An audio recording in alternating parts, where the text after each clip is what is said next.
Welcome back to the deep dive.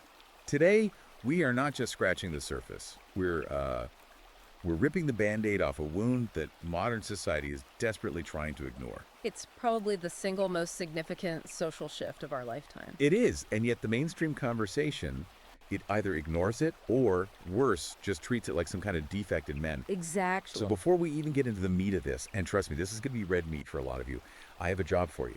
If you want us to keep bringing you these kinds of unfiltered, deep analyses that you just won't get anywhere else, you need to hit that like button and subscribe right now. It makes a huge difference. It really does. So please, do it now. Okay, today's source material. This is heavy artillery. We're reviewing the ebook Men on Strike, Rejecting the Unconscionable Social Contract by Conrad Riker. And this is not a light read. No, not at all. Let me tell you, this book is ultra long, it is incisive, and frankly, it's fascinating. It's a deep, unapologetic dive into the red pill philosophy. He's not pulling any punches. Raker is asking the big question.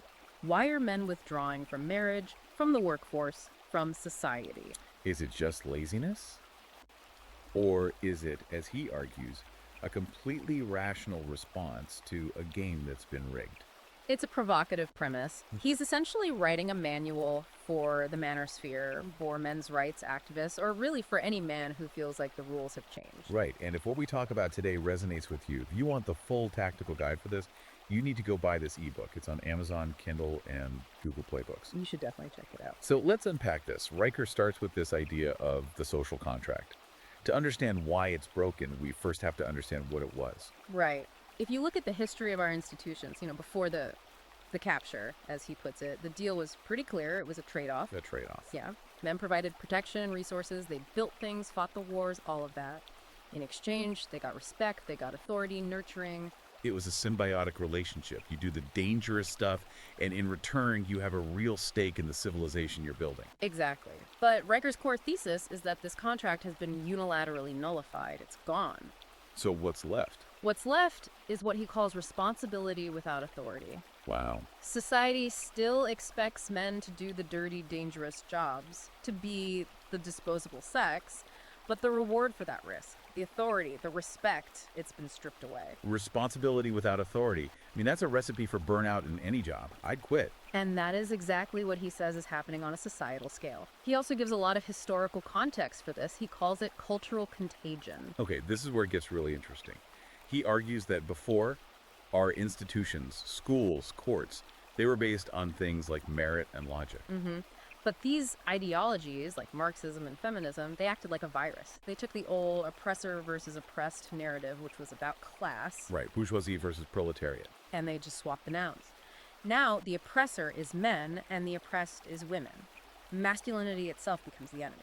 So traits that were once seen as virtues like aggression, competitiveness, stoicism are now just toxic. Precisely. But here's the massive irony he points out. You can't have a civilization without those traits. You need them to keep the lights on and the borders safe. It's a total paradox. We're telling men their nature is evil, but please, use that evil nature to protect us. And that leads right into the blue pill. The great illusion. Yeah.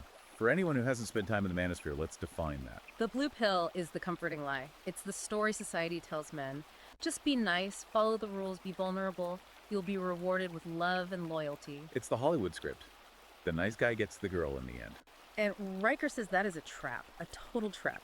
He says this narrative creates simps and useful idiots, men who sacrifice everything for a reward that's never coming. Because they're playing by a set of rules nobody else is. Exactly. The map doesn't match the territory. So if that's the lie, let's talk about the red pill reality. This is where he gets deep into biology versus ideology. This is a crucial distinction in the book. Ideology might say gender is a construct, but Riker argues that biology is the bedrock. He brings up evolutionary psychology and specifically hypergamy. Alpha fucks, beta bucks. He really doesn't mince words. No, he doesn't. It sounds harsh, but the theory behind it is a dual mating strategy. Okay, break that down. The idea is that women are biologically hardwired to be attracted to top-tier genetic material, dominance, risk-taking. That's the alpha. The spark. Right. But for long-term security, for raising kids, they often settle for the reliable provider, the beta. So the nice guy gets the bells, not the prize. He's the safety net. And Riker argues that from a purely biological standpoint, niceness can actually be repulsive. In the wild, an overly agreeable male signals weakness, a lack of options, low value. Which brings us to the shit test. I think every guy listening has experienced this, even if they didn't have a name for it. Oh, for sure. Riker says it's not malice, it's a filter.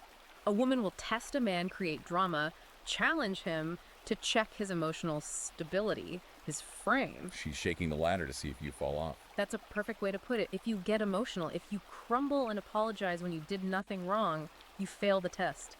You've proven you can't handle pressure. So modern culture tells men to be soft and vulnerable.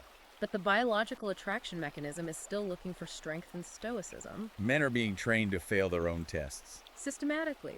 And Riker says this conditioning starts way before dating. It starts in kindergarten. Chapter 8, The War on Boys. This section was infuriating to read. He talks about how the education system has just been completely captured. It's designed for girls, by women. And he uses that story of Josh Welch to illustrate it. The Pop-Tart kid. Yes. He was 7 years old. 7. And he chewed a Pop-Tart into the shape of a gun. And was suspended for it. Suspended for a pastry. It sounds absurd, but his point is darker. Schools now pathologize normal male behavior. Fidgeting, rough play, competition. These are seen as ADHD or signs of toxicity. And the solution is to drug them. Ritalin, Adderall. Chemically restrain them to make them compliant, to make them act more like girls. You crush that masculine spirit at age 7, you don't have to worry about it at 27. And if the schools don't break you, the legal system is waiting. He calls it the legal labyrinth. The family courts, in his telling, are a slaughterhouse for men. He cites the statistic that women get custody roughly 80% of the time. And the money. Alimony and child support, he calls it indentured servitude. Okay. And then there's the double standard of my body, my choice. A woman has total reproductive autonomy. A man has 0. 0, say, but 100% of the financial liability if she chooses to have the child. It's responsibility without authority all over again. And it continues in college with title naics, and yes means yes. Due process is just gone. You don't need beyond a reasonable doubt anymore. It's just preponderance of evidence. Basically a coin flip. It effectively removes the presumption of innocence for accused men. It is a minefield. So after all that, what does this do to the idea of male privilege? He calls it the privilege myth. He tells you to look past the glass ceiling and look into what he calls the glass cellar. The glass cellar. That's a powerful image. Yeah, it's the basement of society. He points out that men make up 93% of workplace fatalities. Loggers, miners, fishermen. The jobs that actually keep civilization running. Exactly. And then you have the deaths of despair. Men's suicide rates are 3 to 4 times higher than women's. So his argument is? His argument is chilling. It's that society cares about a man's utility, not his humanity. Yeah. And when that utility stops, when he can no longer provide or protect, he's discarded. That hits hard.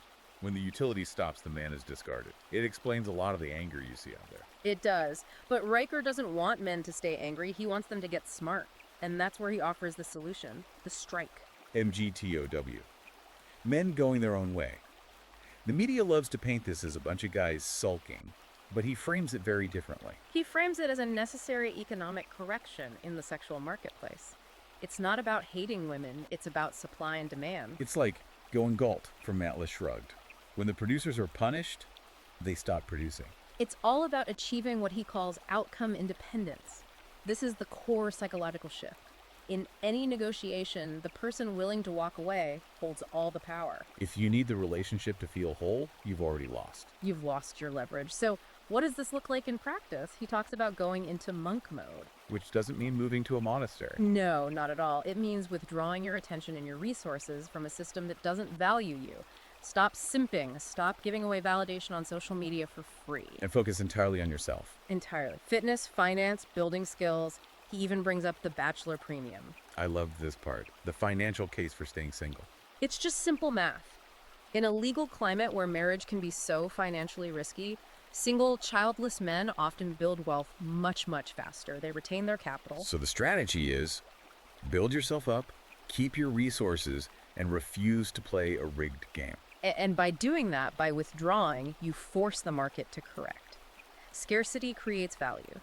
If male commitment becomes scarce, the value of that commitment goes up. It's basic economics. You know, going through Yeah. this book, it's intense. It really reframes the whole issue from men are failing to men are rationally reacting to a bad set of incentives. Exactly. It's just cause and effect. We've covered a lot, from biology to the institutional traps to finally the strategy of MGTOW. It's a lot to digest. It is. But the main takeaway is that knowledge is power. Understanding this perspective isn't about becoming bitter. It's about navigating the world as it is, not as you wish it were. Seeing the world as it is, yeah. And I think Riker leaves us with a very, very heavy question, one that the rest of society is too afraid to even ask. If men truly go on strike, if they stop building and protecting because the deal is just too bad, who keeps the lights on? Who keeps the wolves at bay? That's the question. Because civilization is fragile, and it relies on that social contract. If it's truly broken, what happens next? That is the thought I want everyone to sit with today. This is a potential collapse of the very infrastructure, physical and social, that we all depend on. It's a warning shot. Listen, we have only skimmed the surface here. Yeah. If you want the full manual, the full tactical guide to navigating this era, you need to read Men on Strike by Conrad Riker. It's essential reading. Go to Amazon Kindle or Google Play Books and grab the ebook. Support this kind of work. Absolutely. And for ongoing analysis, because this landscape changes daily, you have to follow the author on Substack. His handle is @ConradRiker. That's @ConradRiker on Substack. The analysis is just top tier. Go give him a follow. And of course, if you got value from this deep dive, please like this episode and subscribe to the show. It helps us keep the lights on here too. Thanks for tuning in. Stay sharp out there. We'll see you on the next deep dive.